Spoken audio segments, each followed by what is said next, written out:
Hello, I'm Laura Dockrill and I'm going to read a little bit from Aurabel for you. Aurabel. Morning. I wave to the faces as I rush about Tippy. Got 3 fish hooked on my hip, a jug of sea cow milk and a wedge of sweet sap for breakfast. You need a haircut, Aurabel, TT shouts as she scrambles up her merbies. It's too long now. Never. No such thing as too long. And I throw her a fish. Here, feed the babs. Oh, Aurabel, you spoil me. Oi, cries Aurina. She's lounging on her decking, organising the plans for tonight's meeting. Chuck us a fish then. You know where the fish are. Don't be tight, Aurabel. Don't be lazy, Aurina. It's not laziness, Aurabel. Some of us just don't quite have the stamina you do. It's honestly like your tapestry has an engine hidden inside of it. It's all me, I wink. See you at the meeting tonight, for sure. I've got an idea about how to use them shipping containers that dropped into the west. Could make a play centre for the Merbies, and was also thinking we could make a gallery, for all the pictures we have. We could hang them on the walls, open it up like an exhibition. Could be fun, nice to share all the images as inspiration, a bit of culture, something to do. I love it, what a great idea. You'll fancy yourself a position of mayor. Don't know about that, keep going the way you are. Stop trying to wrangle a free fish, I joke cheekily. I wasn't, but if you're offering, and I can't help but throw her one too. Love you, she shouts after me. My morning swim is my favourite swim of all, throwing myself about my town where I know all the names. This tippy town is my home. We're a poor place where we all live, where they don't. Closer to the walkers, closer to the beasts, in this sunken trench, still way away underneath, right before where the seabed stops the rocks begin, scooping back up like a hangnail. It's all right though, we don't complain. Even though we've got shit vegetation because we can't hardly grow any crops or nothing, and they've taken all the males from us. All male mer get to live in the whirl, or the ones worth keeping, I guess. Precious males.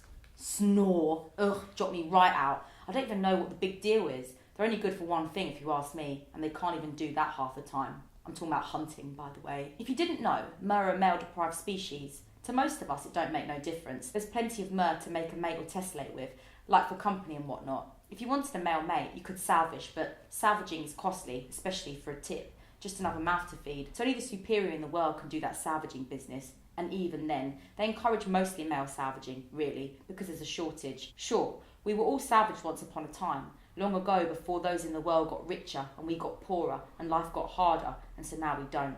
I've never wanted a male, to be honest, anyway. Nothing they can give me I can't give myself. See, in Tippy, none of us have parents for one reason or another. Ours either left us for dead, realising we weren't quite as special as they thought we were when they salvaged us, or died themselves. So yeah, down here we're a pack. A wild pack of mer that have made our own family out of the scraps we've got. Orphaned off into this town as outcasts. We've got to make do, as most of us just have what we came with. Nothing. Our terrain is a raving splatter of clutter, of mismatched, imbalanced wonky-tonk ripples and riddles of buildings, all chancing themselves as make-do homes for us tips. We're a very competent bunch, built ourselves gardens and a dump, and we help each other too. Like if someone has a problem with their slam, one tip will always try to help another. It's just the way down here, but don't get me wrong, like, we're not soppy or weak. Mer are an alpha species and it's definitely survival of the fittest. You have to be a bit like that here in Tippy. There isn't always enough to go around, see. Most slams are shacks all stacked up in blocks, cages covered in rags, odd ends of crates and skips and trucks and all sorts arranged as shops and markets and homes. It's a buzzy little place, sky high and crowded. We all build close together in these tight little stitches, see. Keeps us safe and we like to hear each other, like if danger comes or whatnot. In the middle of Tippy there's this grand square. It's there we have a meeting point. That's where the fallen plain is. Surrounding that, we have the crops that we can grow here, which aren't many, as I said. We don't get as much light as the world does, and it's pretty boggy down here, but we got roots, and some of them sprout flowers, which are well pretty. Even though they aren't that great to eat, they still look nice. My slam is an upturned car. Some of the idiots around here think that cars are meant to be that way, driven that way there on land, like with the wheels in the sky. Idiots. Of course, they don't know how to use them. You don't even have to know about walkers to know that. Just plain common sense. It's just how my slam landed. It didn't have a dead body in it or nothing. Some of the others in Tippy who live in the car say that's the real downside about making a car your slam. Sometimes there's a walker who's gone and died in it. You have to pull them out. Bury them, I guess, if you're nice, decent type. I would, but mostly there'd be fish food by then anyways. Mummy, my girl, is working at the Findings warehouse today, which is one of the projects that I invented. The warehouse is basically an old fallen ship. Inside we keep all the things that fall from the surface from the walkers. Obviously, we don't always know what is useful, valuable, precious, so we have a system. We have the pickers. These are the tips that route the whole of Tippy, collecting up any findings. Now, this can be anything, from remote controls to wardrobes to rope to magazines to food to money. See, we know money to walkers is like well important, but to us it's meaningless.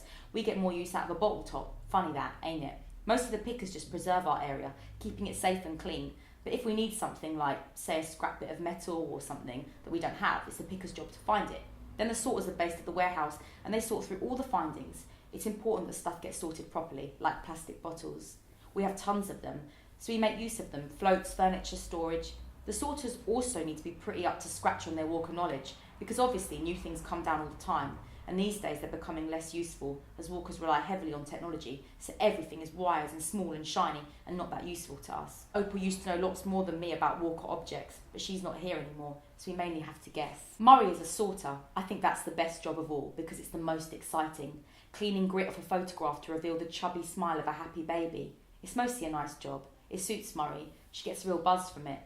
Murray is not her real name, by the way, but we call her Murray because once she found this badge in the well that fell from them walkers, a little white plastic thing. I mean, I can't read no walker talk, but Opal helped us understand it before she went up there and never came back. She can read but not write in walker, and she said the small bit in the colour red said, "Every little helps," and then it said the word Murray in big letters. She says it's a name badge, so we all started calling her Murray, just sort of stuck, I guess. I still fancy her every time I see her beads and chains all around her neck, the coloured gems she decorates on her arms and head, her goofy little thoughts.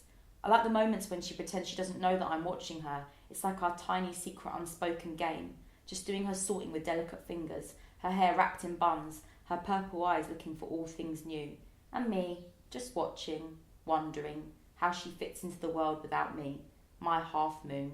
And then she looks up, just like that, and I know it, every single time.